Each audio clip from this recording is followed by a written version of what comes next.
Vous avez vu le titre, c'est la KLE 500. Mais oui, parce qu'il y avait une version ancienne et une nouvelle version 2025 qui va arriver dans les concessions en 2026. Alors on s'épate, on s'étape, on en parle un petit peu, on fait un débrief, on prend du plaisir, on s'assoit bien dans son canapé, on y va, ça va être l'autoroute du kiff.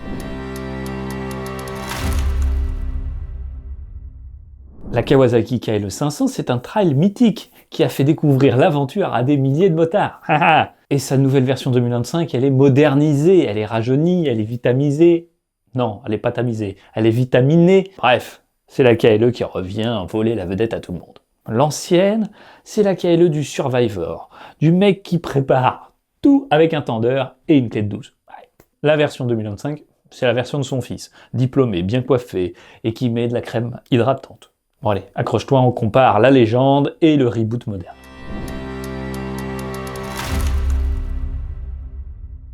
L'ancienne version, elle n'a jamais gagné le concours de beauté. Bah oui, c'était une moto honnête. Un phare, un garde-boue, des roues. Ah, bref, l'essentiel.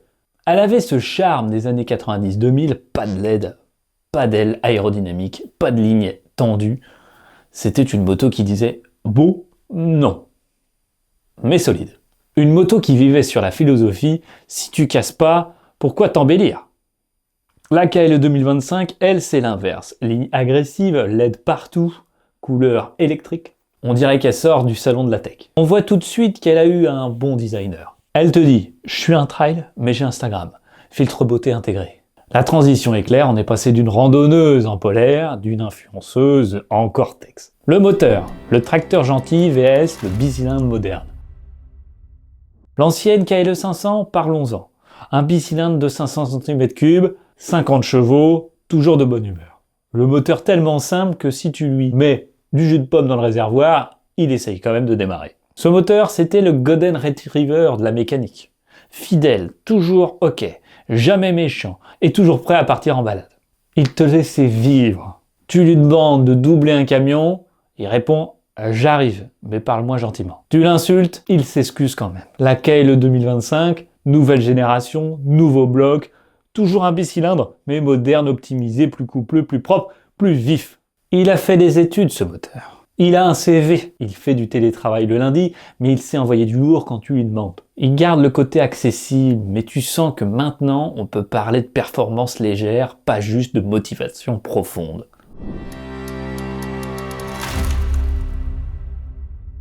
L'ancienne, c'était la moto des chemins improvisés. Tu vois un sentier, tu fonces. Tu vois un trottoir, tu montes. Tu vois un mur, bon. La suspension faisait tout, sauf se plaindre. Elle vibrait, grinçait, disait « Frérot, s'il te plaît, pas encore un chemin de cailloux ».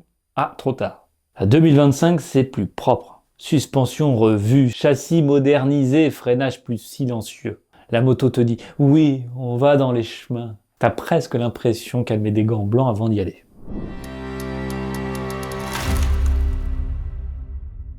Pense à t'abonner, c'est hyper important, ça me permet d'avoir de la crédibilité vis-à-vis des marques et de pouvoir faire les essais routiers de ces motos dont je parle. Le pilote à l'ancienne de la KLE, c'est un personnage, on le reconnaît direct. Il roule en mode « la route elle appartient à tout le monde. Je prends mon temps, on verra bien où ça nous mène ». Son équipement, aucune marque identifiable. C'est du vintage avant l'heure. Des gants achetés dans une brocante, une veste qui a vécu au Vietnam et un top case qui a connu 3 propriétaires et un divorce. Son sac de sport, il est plus vieux que ta moto. Et il sait réparer n'importe quoi. Toujours avec un tournevis plat qu'il a en permanence sur lui. Le pilote de la KLE 2025, lui, c'est le même, mais en version mise à jour. Il roule cool, mais stylé. Il a un pantalon technique, des bottes modernes, un casque modulable haut de gamme. Il dit encore « je roule tranquillement ». Mais maintenant, il y a un intercom, une cartographie moteur, un écran TFT. C'est l'évolution Pokémon du pilote KLE. Il a gardé la sagesse, mais il a gagné la technologie.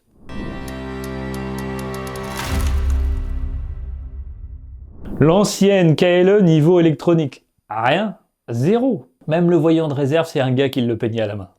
Pas d'ABS, pas de mode de conduite, pas de traction control. Tu avais juste toi, ton courage et la physique fondamentale. En 2025, c'est l'inverse. ABS, aide électronique, tableau de bord numérique, des modes de conduite. Tu sens que Kawasaki s'est dit « on va garder le plaisir de l'ancienne, mais on va arrêter de risquer la liberté provisoire ».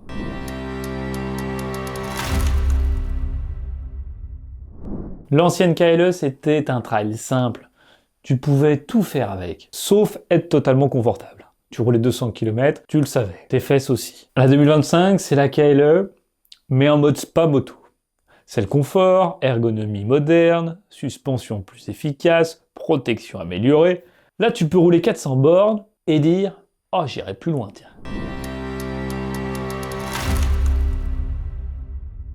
L'ancienne KLE, tu l'achetais pour 1500 €. Et elle en voulait 10 000 de fiabilité. C'était l'affaire du siècle. En 2025, elle coûte plus cher, logiquement. C'est le prix du modernisme, de l'électronique, du design, du marketing et du fait que maintenant Kawasaki veut être stylé. La vérité, les deux motos ont le même ADN.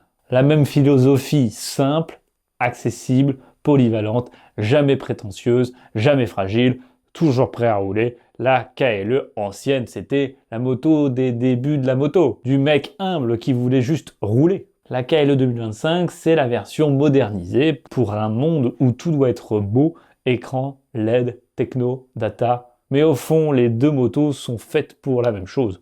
Rouler partout, tout le temps, sans prise de tête. Alors toi, t'es de la team KLE Vintage, la guerrière increvable, ou de la KLE 2025, la version moderne qui sent encore le carton d'emballage?